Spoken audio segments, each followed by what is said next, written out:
안녕하십니까. 노아룡의 시사톡톡입니다. 오늘은 지난 16일 있었던 국민의힘 공천관리위원회 김천지역 공천 신청자들의 면접과 관련된 내용을 다루도록 하겠습니다. 이날 면접에서 한 공관위원은 김호진 후보에게 이렇게 질문을 했다고 합니다. 선당 후사할 용의가 있느냐 하는 질문입니다. 이 질문에 김호진 예비 후보가 도리어 선당 후사가 뭐냐고 되물었다고 합니다. 과연 선당 후사가 무엇인지 모르고 되물었을까요? 당을 위해 개인은 희생하는 것이 선당 후사가 아니겠습니까? 왜 하필이면 김호진 예비 후보에게 이 같은 질문을 했을까요? 그래 놓고선 선당 후사를 물어본 건 지역구 재조정으로 이해하면 되느냐 하는 기자들의 질문에는 답변을 유보했다고 합니다. 이날 같이 면접을 본 예비 후보의 말에 따르면 공관위원이 김호진 예비 후보에게 수도권에 갈 용의가 있느냐 하고 물었다고 합니다. 그런데도 불구하고 김호진 예비 후보는 그런 취지로 물어본 건 아닌 것 같다라며 발뺌을 하고 있습니다. 도리어 지역구 국회의원인 송은석 위원에게 수도권 재배치 언급을 한 듯한 뉘앙스를 풍기는 발언을 했다고 합니다.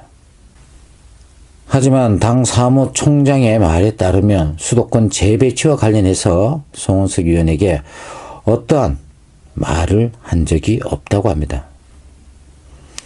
아무리 정치가 냉혹하고 비정하다고 하더라도 없는 말을 마치 있는 것처럼 지어내는 그런 거짓들은 언젠가 진실이 드러나기 마련입니다.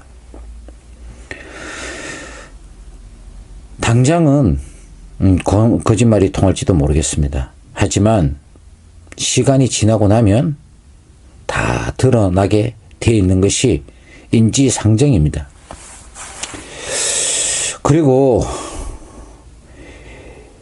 눈 뜨고 코베기 하듯 공작을 벌인 사람들 치고는 뒤가 잘 되는 경우를 본 적이 저는 없습니다.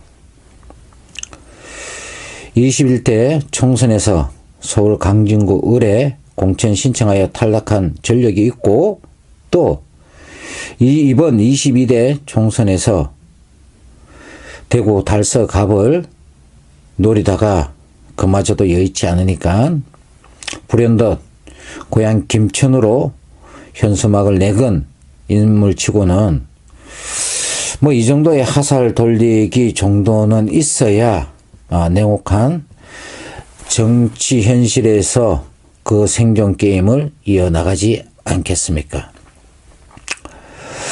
또 하나 김호진 예비 후보가 선수 교체를 들고 나오셨는데 이는 사실상 자신이 선수임을 자부하는 것이겠죠.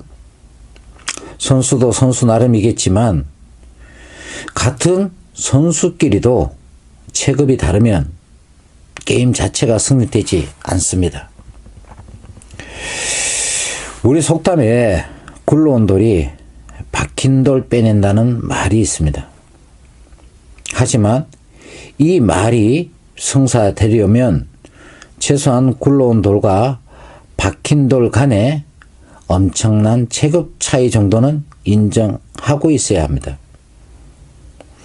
굴러온 돌이 박힌 돌을 빼내려면 박힌 돌보다는 최소한 체급이 몇 배는 더 커야 가능할 것이기 때문입니다.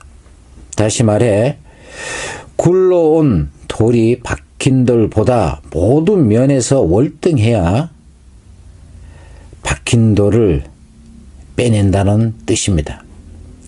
그래야 이러한 논리가 성립되어야 선수 교체가 이루어지지 않겠습니까? 그런데 한번 보자고요. 김호진 예비 후보는 한양대, 송원석 국회의원은 서울대, 김호진 예비 후보는 당뇨 출신으로 낙하산으로 차관까지 지낸 인물, 송원석 국회의원은 행정고시를 나와서 관료로 차관까지 지내신 분, 송원석 국회의원은 3선 도전하시는 분, 김호진 예비후보는 초선 도전하시는 분, 어떤 게 체급 차이가 있다고 느껴집니까?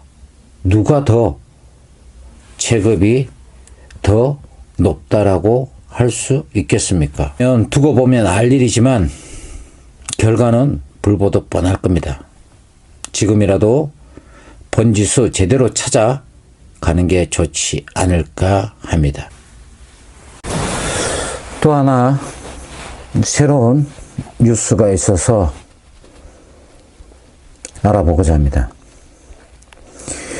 김호진 예비후보 장남 김모 씨에 대한 병력 기피 의혹에 관한 일입니다. 김호진 예비후보는 본인 역시 근시 때문에 5급 전시 근로역을 판정받아서 사실상 군대에 가지 않은 것으로 확인이 되었습니다. 또한 그의 아들 장남 김아무개 씨도 18세부터 현재 29세가 되기까지 한 번도 징병검사를 받은 적이 없다고 합니다. 이중 국적자라는 이유 때문입니다. 김호진 예비후보가 1995년 미국에 체류할 당시 장남 김아무개를 낳아서 그 김아무개가 자동적으로 미국 법에 따라서 미국 국적자가 되었다고 합니다. 한국에서 생활하면서 대한민국 국적까지 취득하게 된 김 예비후보의 장남은 현재 미국에 체류 중이라고 합니다. 18세부터 29세까지 8차례에 걸쳐 징병검사를 연기했다고 합니다. 사실상 군에 가기 싫다라는 의사를 표명한 거나 마찬가지가 아니겠습니까? 우리나라 젊은이들 가운데 가장 혈기왕성한 21, 22살에 군에 가서 20, 서너 살에 제대를 하고 이러는 게 일반적인 대한민국 젊은이들의 병력 의무에 관한 사항입니다. 대한민국 국민이라면 당연히 병력 의무를 지는 것이 국민으로서의 당연한 도리입니다. 그럼에도 불구하고 어떻게든 병력 기피를 하기 위해서 수단과 방법을 가리지 않는 많은 사례들을 우리는 듣고 또 보기도 했습니다. 사실상 사회 지도층 인사라면 부끄러운 줄 알아야 합니다. 특히 자신의 아들에 대한 문제라면 본인이 국민을 대표하는 정치인으로 나설 생각을 하신다면 아들의 병력은 당연히 감당해야 될 도리라고 생각합니다. 38세가 될 때까지 징병검사를 받지 않으면 예비후보의 아들도 5급 전시 근로역으로 판정받는다고 합니다. 아버지와 함께 5급 전시 근로역으로서 전쟁이 나도 총 들고 싸우는 것이 아니라 물건 들고 나르는 그런 근로자의 역으로 군 복무를 떼우면 된다는 것입니다. 참 쉽죠? 우리는 가족들을 떠나 낯선 곳에서 나라를 지키기 위한 국방의 의무를 다하기 위해서 그 모진 훈련과 어려운 생활들을 다 겪어왔는데, 특혜받은 어떤 사람들은 이렇게 군대에 가지 않고 자기 생활 영위하면서 떳떳하게 얼굴 내밀면서 국민의 대표하고 그렇게 살아가는 현재 대한민국 현실을 여러분들은 어떻게 생각하십니까? 지금이라도 늦지 않았습니다. 최소한 국민의 대표가 되는 국회의원이 되려면 장남을 군대에 보내십시오. 지금이라도 당장 징병검사 받게 하고 군대에서 국방의 의무를 다할 수 있게 아버지가 인도해야 합니다. 그러지 않는다면 국민의 대표로 나설 자격이 없습니다. 국민을 이렇게 우습게 여기고 나라의 의무를 일부러 회피하려고 하는 이런 편법, 꼼수로 정치를 한다면 이 나라의 운명은 어떻게 되겠습니까? 양심이 있다면 아들 장남에 대한 병력 기피 의혹을 말끔하게 해소하고 그때 다시 국회의원 후보로 등록하여 떳떳한 대한민국 정치인이 되시길 희망합니다.